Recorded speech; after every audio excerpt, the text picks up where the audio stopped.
Hello and welcome back to Global Force Wrestling. It's been a while since our last episode, but I've decided to revisit this. Recently, the way Global Force Wrestling has been developing so far in the real world, not entirely excited for it at the moment, so I thought I'd come revisit this and reminisce about what it could have been.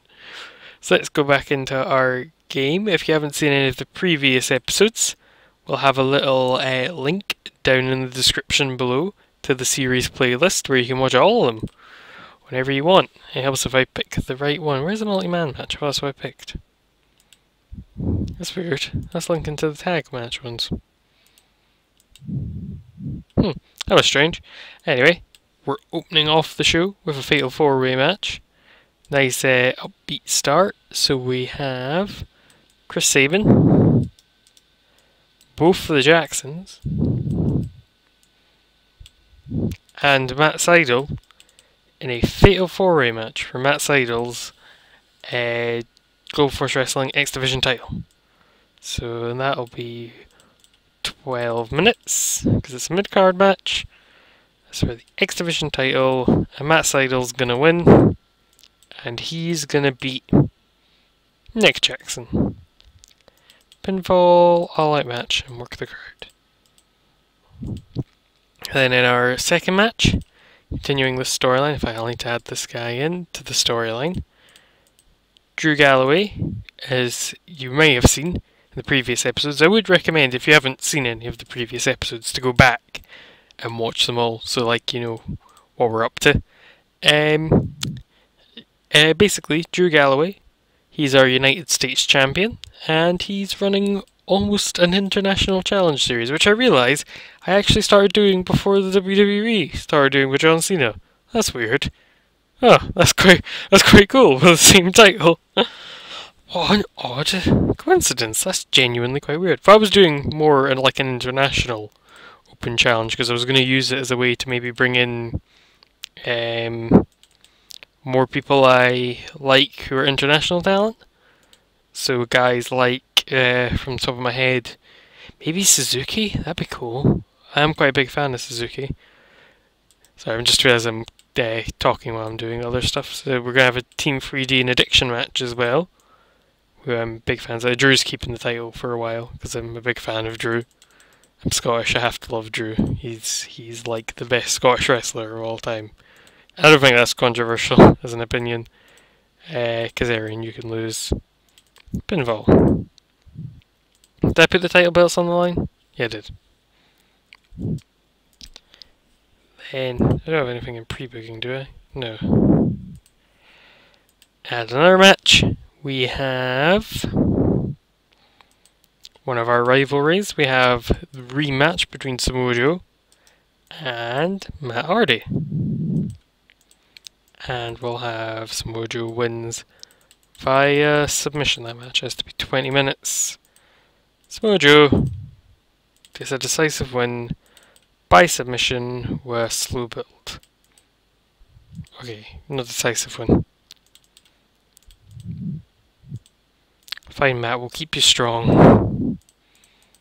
Yay!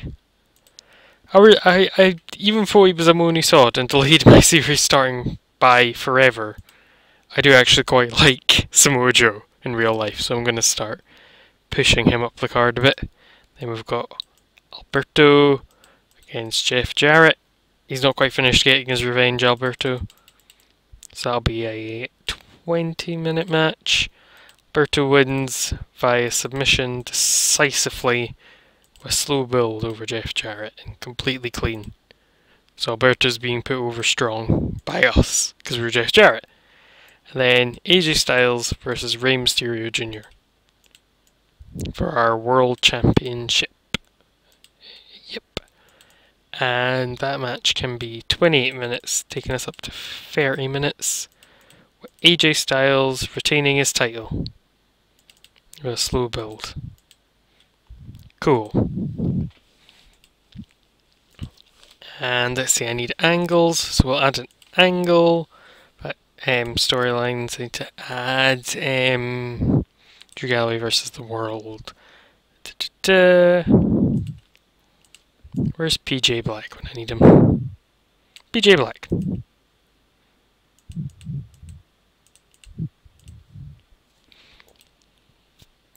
So,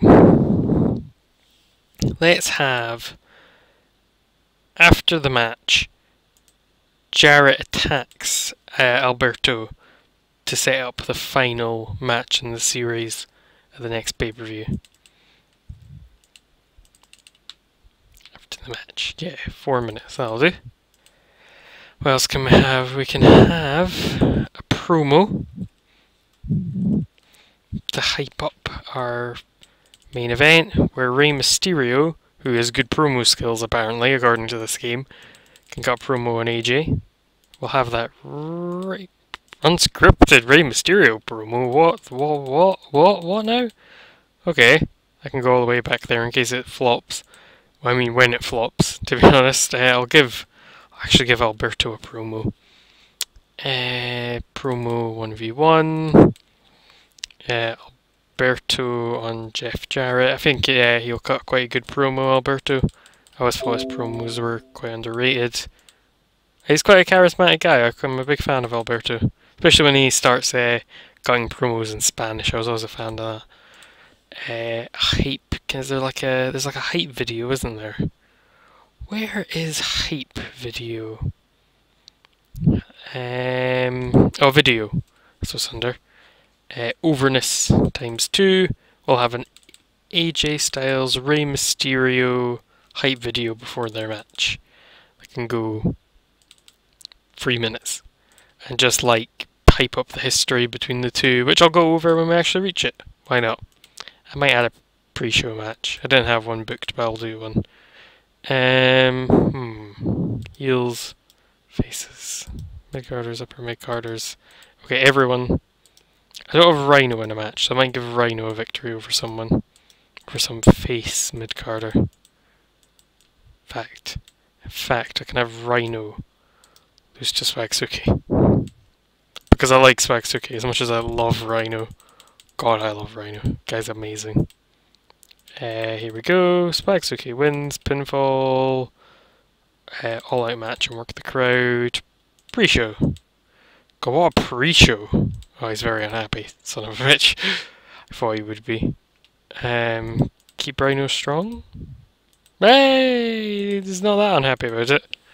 I really want to promote Swagsuki. Anyway, this is our first show. So our first show? That's a horrible lie. This is our third pay-per-view already. Oh yeah, some interesting world news I meant to mention. We are third. I think we were fourth originally, because I started on far too big a company size, because I was used to the older mods where starting on that kind of size would put you, more about 10th, and then the mod maker changed, and then I ended up about 4th to begin with, which was very inaccurate in retrospect, but I'd started, so I wanted to continue this game, because it is fun. WWE are down to Cult, so they're down to the same level as us. Vince McMahon has retired and has been replaced by the owner of the WWE as Stephanie McMahon. So now we're competing with Stephanie McMahon. So she just inherited her thing. We built Global Force Wrestling up from where it is right now to slightly above where it is right now. So anyway, let's go. Let's run our first show. Who are my announcers again? Oh yeah, Matt Striker. I forgot about that. Oh yeah, that's something we'll need to talk about. Oh. Anyway, let's run this show. And once we get to the results page, I'll talk about the next episode. It's in that. So, in our first match, and about that had solid in action, but not much of the way heat. Shinsuke Nakamura defeated Rhino in 12:23 by pinfall with a Bomaye, and that got us a 48 D+. Rhino has debuted his gimmick. And they have good chemistry together. Nice. I might make this a feud. This is a good feud. If you would like this to be a feud, post in the comments, let me know, because I'd love this to be a feud. See next. And about that, good reaction, but not much of the way heat. Matt Seidel defeated Chris Sabin, Matt Jackson, and Nick Jackson in 12:20 when Matt Seidel defeated Nick Jackson by pinfall with a shooting Seidel press. Matt Seidel makes defense number 2 of the GFW X Division title. That goes a 54 C-. It's quite a good opener. I imagine this would be quite an exciting match to watch. You could have like obviously the Jacksons are going to work together. There's not even going to be like a tease of them not working together. In fact, I kind of like the idea of making Sabin and Seidel a team. If I think of a good name for them. If you have a good team name for Chris Sabin and Matt Seidel, post in the comments. I know I keep saying post in the comments, but I do read comments whenever I get them. So, if you ever have anything you want to say, post it in the comments. An angle featuring Rey Mysterio. He cuts a promo on AJ Styles. He's hyping up their match, hyping up how he wants to win the Global Force Wrestling Championship. He wants to be the man to represent that company, that he's proud to be here, he's the babyface. That was a 77, well done Ray. Then, a bit of that solid ring action, but not much of the way heat. Drew Galloway defeated PJ Black in 11:52 with a G-spot. Drew Galloway makes defense number 2 of his GFW United States Heavyweight title. That was a 51, which is a nice rating. Again, announcing quality lifted the match, and it continued our Galloway versus the World storyline. So that was pretty good. Alberto cuts a promo on Jeff Jarrett. He's like, Jeff Jarrett's an asshole. I would have been the world champion if not for Jeff Jarrett interfering, because all the way back in our first pay-per-view, Alberto was in the final of our world title tournament against AJ Styles. Jarrett came out and hit a guitar over Alberto's head, and then AJ hit the top rope avalanche Styles Clash, which is an amazing finish, which the game booked, which I was like, yeah, that's what I wanted. He struggled when going off script though, but that got us a 58, which is quite a good rating. In fact, no, it isn't actually for an Alberto promo, that's a lie. That's not that good a rating. That's a bit annoying. In a match that had some good action and an average heat, Team 3D defeated The Addiction in 2003 when Brother Ray defeated Frankie Kazarian with a cutter. Team 3D make it. I don't have the 3D as their finisher, I'll need to change that. Team 3D make defense number 2 of their GFW World Tag Team titles.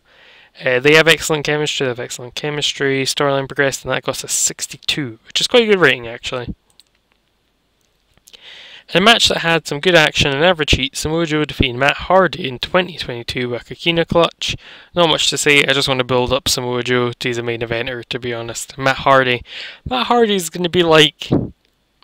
What's the kind of comparison for Matt Hardy? I want him to be sort of like Terry Funk in the original ECW, if that sounds weird, because they're not a similar style. But like, he's more like a veteran wrestler. He's there to help build up, well, younger stars. Samoa Joe's not really a younger star, but you know what I mean.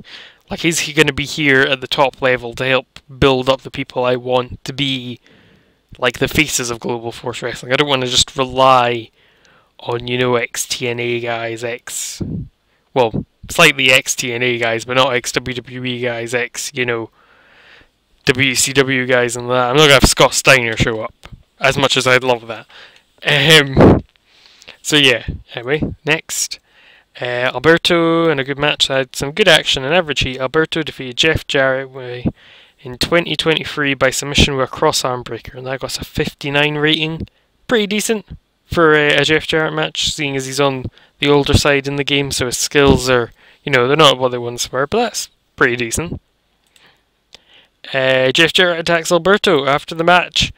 He probably gets up, and you know what he does? He gets the guitar, and he smashes it over Alberto's face, because the guitar is money. Millions of dollars for that guitar.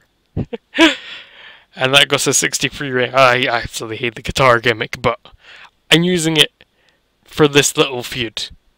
Like, I don't plan to have Jeff Jarrett as a top level guy. Jeff Jarrett's going to be putting people over more than Jeff Hardy? Matt Hardy is. Make sure you get the right Hardy, brother. Yeah, so basically, Jeff Jarrett's basically to be a jobber to the stars, quite frankly. That goes to 63. We get a video air hyping the history between Styles and Mysterio. Styles beat Mysterio in the semi-finals, I believe. Yeah, he did. In the world title tournament, but he cheated to win. He had to get the Bullet Club's help. last month he got a tainted victory. Oh no, it was a tainted victory. Did have interference? Yeah, I had interference by the Young Bucks. Had to run in and help AJ. So AJ really needs to prove that he can win on his own against Rey Mysterio to be a credible champion. So, in the match that followed, Global Force Wrestling Know Your Enemy, which is actually quite a good name for a show. I can't remember where I got that. And about that featured great action and a good crowd. AJ Styles defeated Rey Mysterio Jr. in 28-13 by pinfall with Styles Clash. AJ Styles makes defense number 2 of his Global Force Wrestling World Heavyweight title. I got a 78. Nice. Thanks AJ. Thanks Ray. GFW World was advanced. No one's improved because they're both really good. Anyway, let's see what we get as our overall score. 72 minus. Popularity is up in 19 regions, which is just what we want. So anyway, this will be the end of this episode, but we've got some exciting news to cover. As you noticed when I was looking through there, we have a TV deal now. So you'll get more regular uploads of this, because I'm also going to be uploading to a schedule now, which you'll find in the About section of this page. It's exciting. It's got days of the week and what's coming out on them. It's very, very fun. But anyway, back to this, back to Global Force Wrestling. Yes, so a TV deal. We'll keep the monthly pay-per-views, you know, on the third Sunday of every month, hopefully. And we've got our TV deal. Also of note, some of you more eagle-eyed viewers may have noticed a mysterious Z-free question mark named person on my roster. Automatically, you are probably wondering who that is, and I don't necessarily blame you. Z free question marks is our first of hopefully many WWE defectors. You heard me right. I have signed a top-level talent from WWE for Global Force Wrestling. Legitimately, through the system of the game, if you guys so desire, I actually recorded me negotiating this contract. Because let me tell you, it took forever. They didn't want me to have this guy, and I got this guy. It's a guy, that's all you're getting to know. It's a man. It is a wrestler, and that's all you're getting to know until he debuts. So let that simmer down now. I'd love to see if you're still watching at the end of this video and you have a prediction about who this big star is that's going to defect, post it down in the comments. I'll look at them, laugh, because you might be wrong. To be honest, I'll be surprised if anyone guesses it right. And if you do guess it right, well done. But let's put it this way. To say this is like... I know a lot of wrestling companies, TNA in particular, promise a big debut, and it's usually someone disappointing, and usually it's Matt Morgan. It isn't Matt Morgan, and it's not someone disappointing. It is amazingly exciting. So he will probably debut at our next pay-per-view, which is Global Force Wrestling. Well, you'll see the name at the time. So anyway, I hope you enjoyed this episode. If you did enjoy it, hit the subscribe button down at the bottom of the screen. I don't know why I'm pointing downwards, it's not a webcam thing going on. But if you enjoyed it, hit subscribe, hit like, leave comments, share with folk, do whatever you like to do. And I'll see you in the next one.